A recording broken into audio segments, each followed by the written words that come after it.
Welcome back to the channel, guys. Today I'm going to be breaking down some of the most common investing questions that people have asked me. So let's dive into it. First question people ask is, how can I start investing in the stock market? So to start investing in the stock market depends on your location. If you are based in the UK, to start investing in the stock market, what you need is you need a regulated broker, because without a broker you can't buy a stock. So you need to open an account with a regulated broker. And some of the common ones and most popular ones are Vanguard, Invest Engine, Trading 212, Free Trade, Interactive Broker. It doesn't matter which one you choose, but you need to consider some of these things. You need to consider the cost, and you need to consider what the broker offers. Do they offer you what you want to buy, and are they cost effective? Because at the end of the day, all of these things matter. The one I use personally is Trading 212. Anyone can use them, and they offer almost anything that you need. So this is not sponsored by them. You can choose them. If you open an account with them, all you need is a driving license, your passport to open the account, and they will verify you. Once your account is verified, now inside of all of these accounts, you are going to have two accounts that you can use to invest in the market.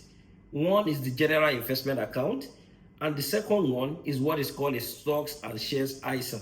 As someone who is just starting investing in the stock market, you don't need the general investment account. Why?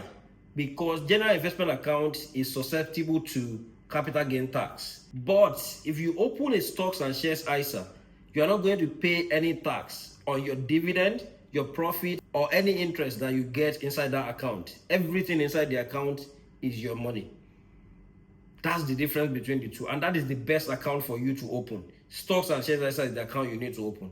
When you open the stocks and shares ISA, then you are now ready to buy stocks of company you want, or you can invest in funds, however way you want to go about it. So that is if you are based in the UK. That's the simple steps to follow if you want to start investing in the stock market. If you are based in Nigeria, on the other hand, you need a broker as well. And that broker also needs to be a licensed broker by SEC. If you get a licensed broker, some of the most popular and biggest broker in Nigeria are Cardinal Stone, Chapel Hill, you have Stanbic. Some of those are the biggest broker. And you have fintech like Trove, Bamboo, all of these things. So you can open any of these brokers as well. When you open any of these brokers, what you're going to need to open the account is your BVN, you need your passport or your NIN, you need a proof of address, something like utility bill. So when you provide all of these things, they are going to verify your account. Sometimes it can take 24 to 48 hours to do this. But once your account is verified, then you are ready to start buying stocks on the Nigerian Stock Exchange. So that is the step to follow. The choice of the broker you go for depends on so many things. The cost of the broker depends on how easily you can navigate your way around the broker, because some of them offers different things.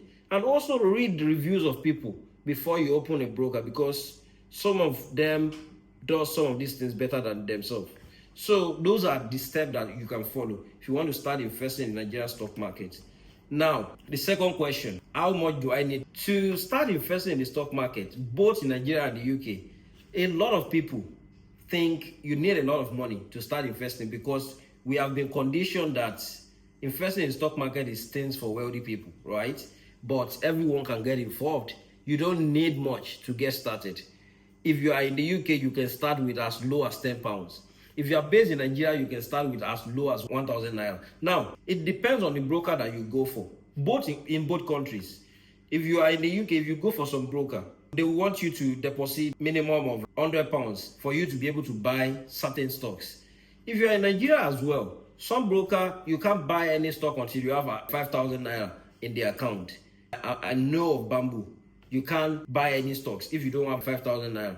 But other brokers will allow you to buy as low as 1,000 naira. I believe Trove and other ones. Cardinal Stone, minimum deposit on their account is 50,000 naira. So you need to factor in all of these things before you choose the broker that you want to go for. But to start investing, you need as little as 1,000 naira. And if you are in the UK, you need as low as £10. That is how much you need to get started. You now need to be consistent with how you do this, and that's where you can build something. You don't just deposit £10, 1,000 naira and leave and think that 1,000 naira is going to go to 1 million naira or £10,000. No, it doesn't work like that. You need to turn up and invest consistently, and that's how you can build something. Next question. Is stock market investing risky? Yes, stock market investing is very risky. It is not a low-risk investment. A lot of things will affect stock, and ranging from government policy, war, pandemic, all of these things affect stocks. So stock tends to go up and down.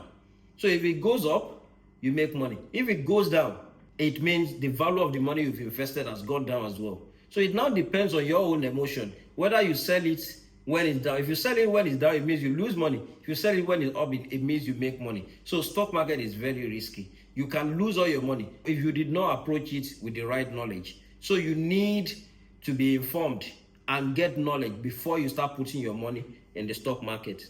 Next question. What is order book? This is specifically for people that are investing in Nigeria. So order book, consider it as a list of buy and sell, because inside the order book, what you are going to have is you have a bid and you have offer. So the bid are those people that want to buy the particular asset. You will see the price list that people are willing to pay to buy that asset. And the offer, you are going to see the price that people are willing to sell the asset for. So the particular stocks, on the offer side, you see how much people are willing to sell it. And on the bid side, you see how much people are willing to pay for it. That is what bid and offer mean when you open an order book. Next question. How do I make money in the stock market? To make money in the stock market is in two ways. Doesn't matter which country. If the two ways include capital appreciation and dividend. Capital appreciation simply means you invest in the stock at 1,000 naira or at 10 pounds. And that stock tomorrow, that 1,000 pounds has gone to 1,005. If the stock has gone to 1,005, it means you have made 500 naira more. If the stock has gone to 15 pounds, it means you have made 5 pounds more on the stock. So that is the first way to make money, capital appreciation. And this is what most of us are looking for when we invest in stock market, right? You want to buy an asset at a low price and sell it at a higher price. That's capital appreciation. Second is through dividend. When you invest in stocks, there are some stocks that pays you dividend. And this dividend essentially means that company is sharing the profit they make with you as an investor. You don't have to do any work for this. All you need to do is own the share of the company. When you own the share, they will pay you. Take for instance, if you say you invest in Dangote Cement in Nigeria. So if you invest in Dangote Cement, the dividend they pay was 30 naira per share. So if you own 10 shares of Dangote, that means you are going to earn 300 naira as dividend. So, but one thing you need to note with dividend is, it is not all the companies listed on the exchange that pays dividend. Some companies pay it, some don't. So it is your responsibility as an investor to check any company that you want to invest in, whether that company pays dividend or not. This thing is easy. You can easily ask Google, does this company pay dividend? Google is going to answer your question whether they pay it or not. Or you can ask ChatGPT, it's going to answer you. So there are some apps that you can also use, apps like investing.com. You can check all the stories about the company there. You will see whether they pay dividend or not there as well. TradingView as well is there for you. You can check there. If you are based in the UK, all of this information will be present in your broker account. You just need to search the company, and then when you scroll down, you're going to see this information, whether that company paid dividend or not. Next question. So the next question will be, how do I receive my dividend? To receive your dividend, if you are an investor based in the UK, right, you are going to receive your dividend in your broker account. And that dividend will be paid into your broker account. But if you are based in Nigeria, your dividend will be paid into your bank account. So these are some of the most common questions that people ask me about the stock market. And if you find this video interesting, or you have other questions that I have not answered, please put it in the comment section and I will make sure to answer those questions.